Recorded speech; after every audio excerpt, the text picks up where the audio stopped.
내가 그리스도와 함께 십자가에 못 박혔다. 그런즉 이제는 내가 사는 것이 아니다.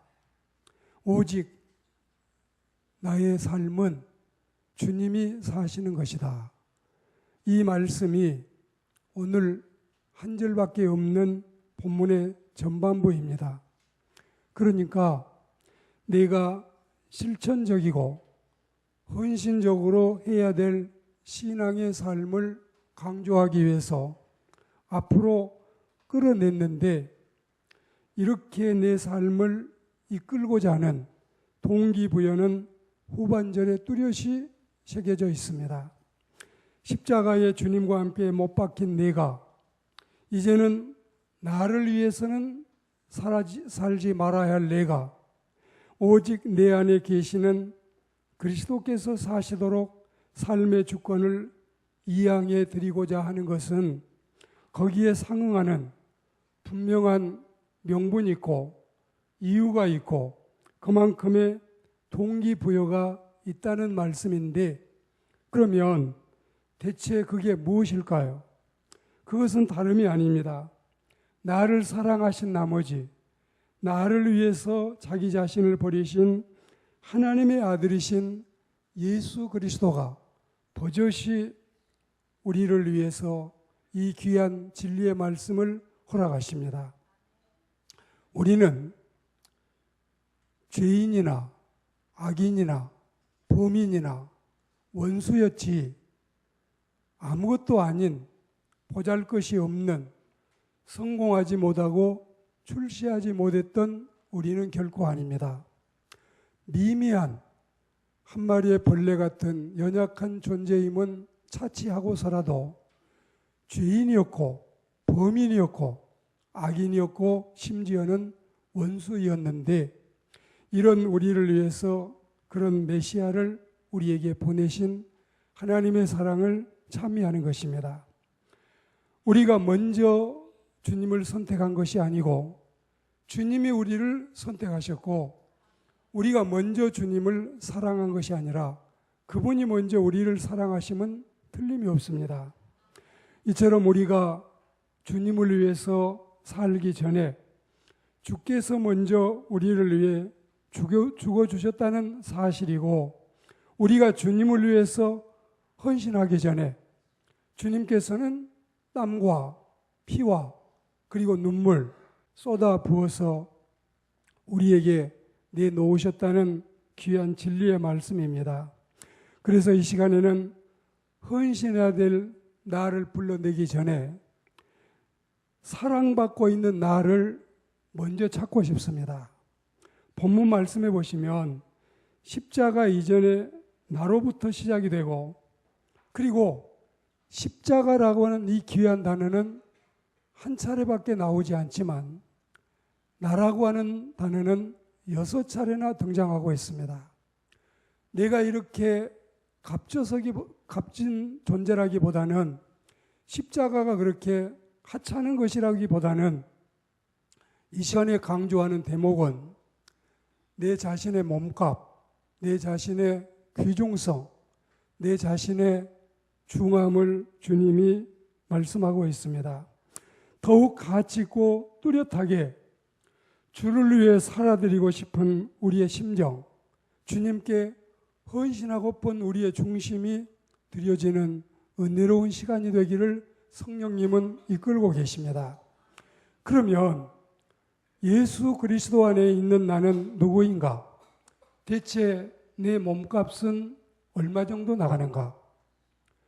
이 물질학자들, 그 사람들은 사람의 몸을 단순히 어떤 그 물체로 생각했을 때 성냥 2,000개피를 만들 수 있는 인이 들어있다. 빨래 비누 5개를 만들 수 있는 이 내용물이 들어있고, 그 외에 이런저런 걸 따져서 불과 우리 돈으로 몇천 원밖에 되지 않는 작은 값을 매깁니다. 의사에게 물어보면 우리는 이 의사가 한쪽 눈을 갈아서 밝은 눈으로 볼 수 있도록 맹인에게 1억을 받으면 양눈을 하면 2억도 눈값만도 나간다고 하고 있습니다.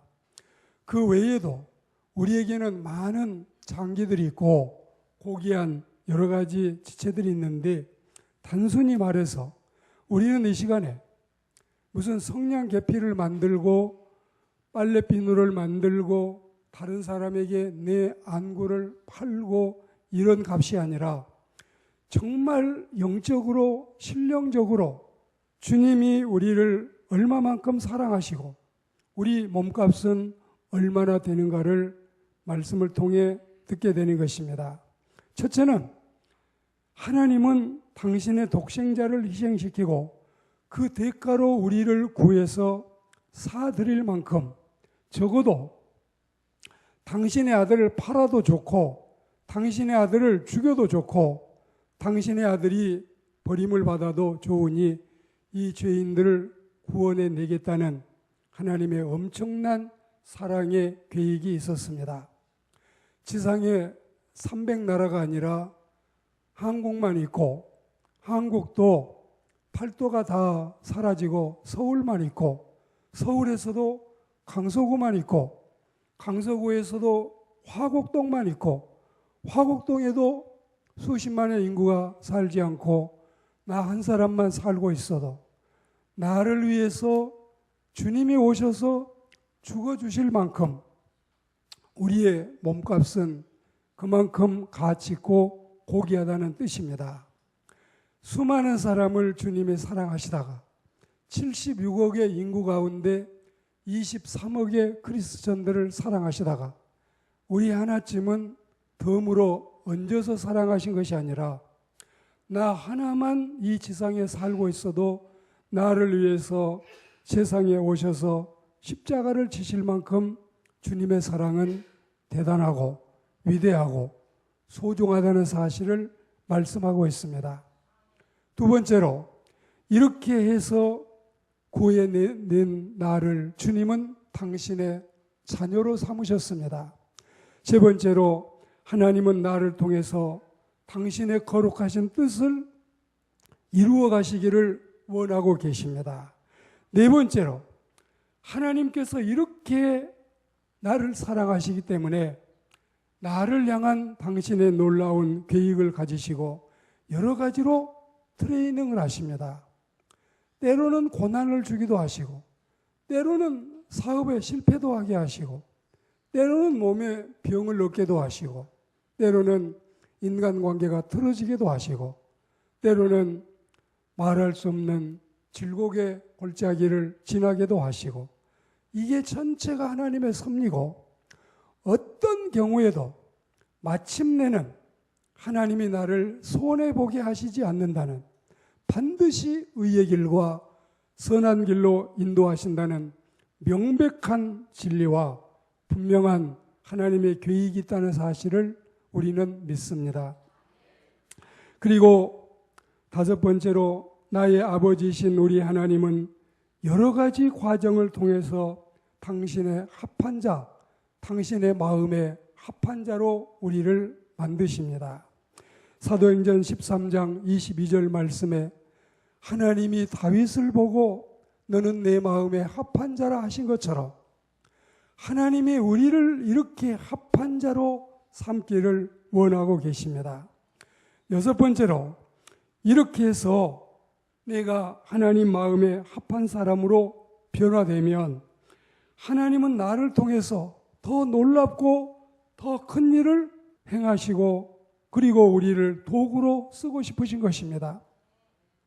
일곱 번째로, 우리가 알거니와 하나님을 사랑하는 자, 곧 그 뜻대로 부르심을 입은 자들에게는 모든 것이 합력해서 선을 이루게 하시기 때문에 우리가 부요해도 좋고 가난해도 좋고 건강해도 좋지만 병들어도 좋고 성공하고 사업 잘 돼서 선한 일 많이 하는 것도 좋지만 어려움에 처해져서 가난에 허덕이는 것도 결코 실패는 아니다.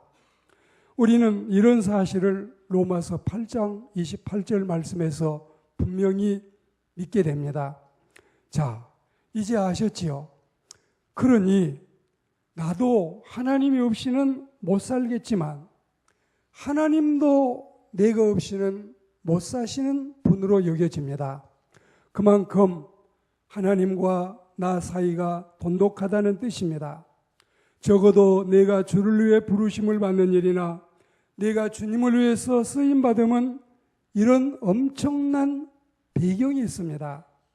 적어도 우리는 이제부터는 이 진리를 알고 난 이상 싫다고 잡아뗄 수도 없고 싫다고 다시 수행 여객선을 타고 도망갈 수도 없습니다.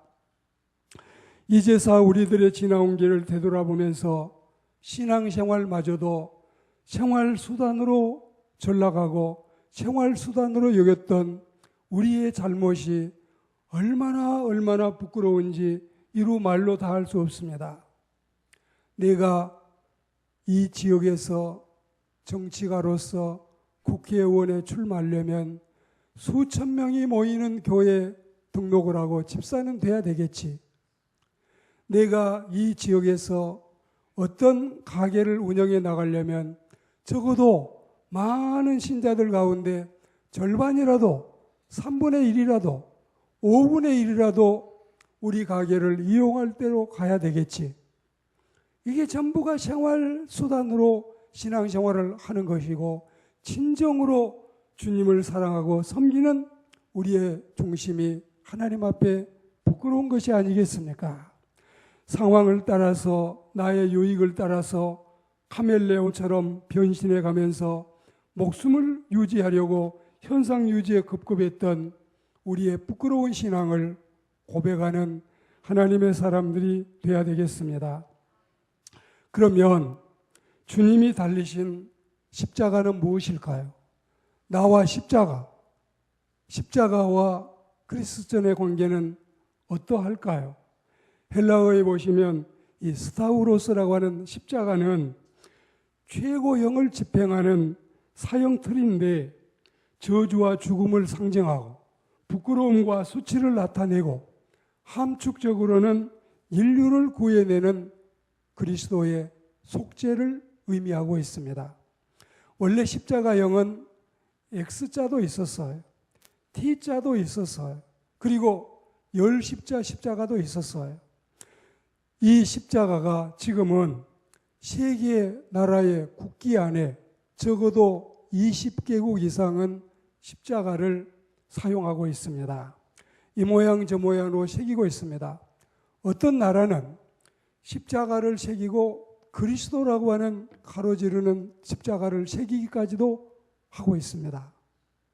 오늘 우리는 예수 그리스도의 이 고귀한 십자가, 사형틀에 지나지 않았던 그것도 흉악범만 처단하는 데 도구로 썼던 십자가가 이제는 모든 사람의 사랑의 표지가 되고 기독교의 심벌 마크가 되고 십자가가 수많은 사람을 연결시키는 가교의 역할을 하고 있습니다.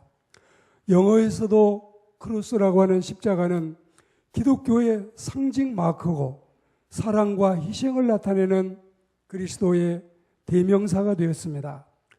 이게 바로 십자가이기 때문에 어떤 신학자는 말하기를 무거운 짐에 눌린 자들, 양심의 가책으로 괴로워하는 자들을 치료하는 유일한 처방은 그리스도의 십자가밖에 없다고 했습니다.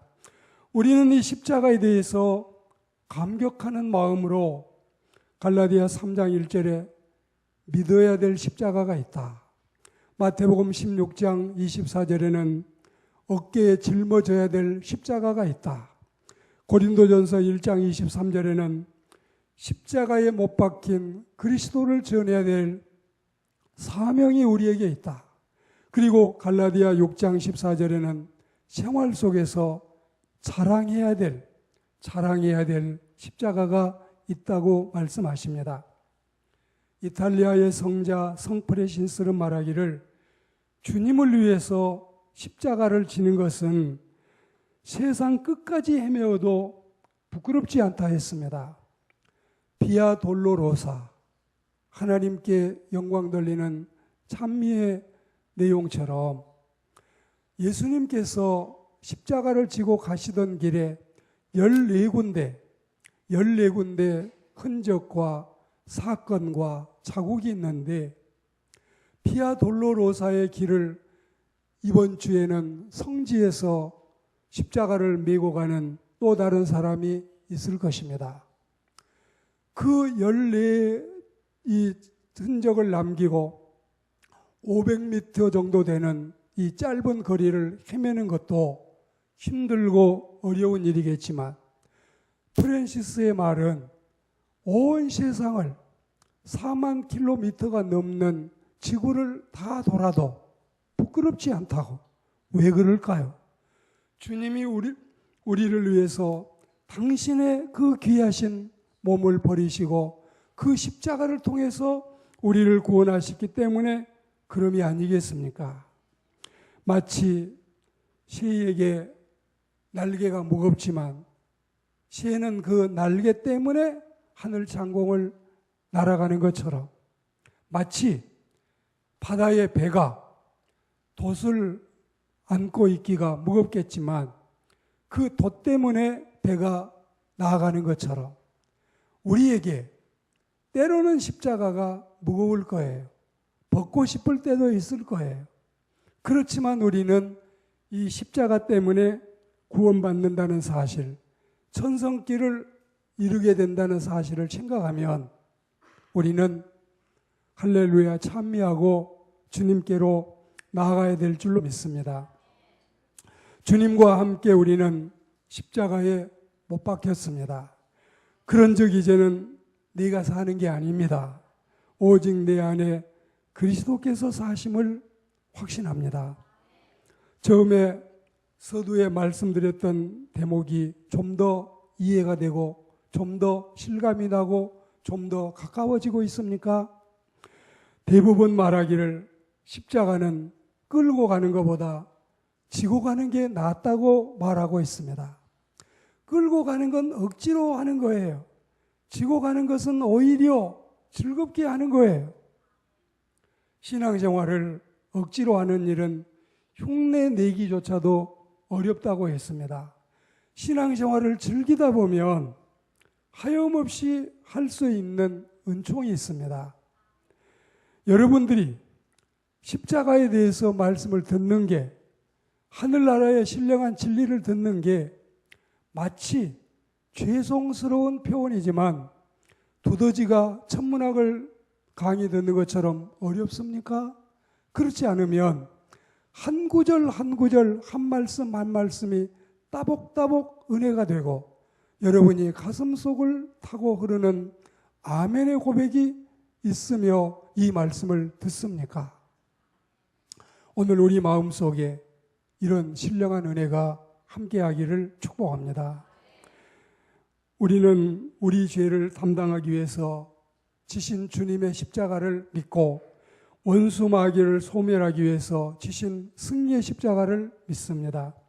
평안을 내리기 위해서 당신이 지신 샬롬의 십자가, 하나님과 원수된 나를 화목시키기 위해서 지신 화평의 십자가, 죄인된 나를 끌어다가 하나님 앞으로 인도해내는 이런 중보의 십자가, 죄값을 지불하시고 우리를 사신 속죄의 십자가, 이 십자가를 충분히 묵상하고 충분히 주님 앞에 감사의 표시를 드리는 은혜로운 순환주간이 되기를 소망합니다. 오늘 말씀을 맺습니다. 이 귀한 십자가를 내가 지고 주님을 섬기고 이 복된 십자가를 내가 지고 주님을 따르며 이 값진 십자가를 내가 지고 주님을 전해보지 않으시겠습니까? 여러분의 감정에 호소하지 않고 여러분의 뚜렷한 이성에 이 말씀을 외칩니다. 여러분, 우리는 주님을 위해서 더 많은 시간과 더 많은 우리의 인생의 가장 가운데 덩어리, 그리고 우리가 하나님께 드려야 될 아름다운 사랑의 고백이 끊임없이 이어지기를 주의 이름으로 권면합니다.